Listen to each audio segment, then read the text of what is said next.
उता बोलायो जाऊ जाऊ जाऊ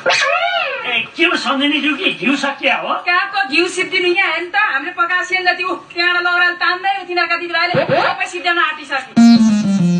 ए माछाका तिमीहरूको सन्तान किन हात धोएर हाम्रो पछाडि परेको छ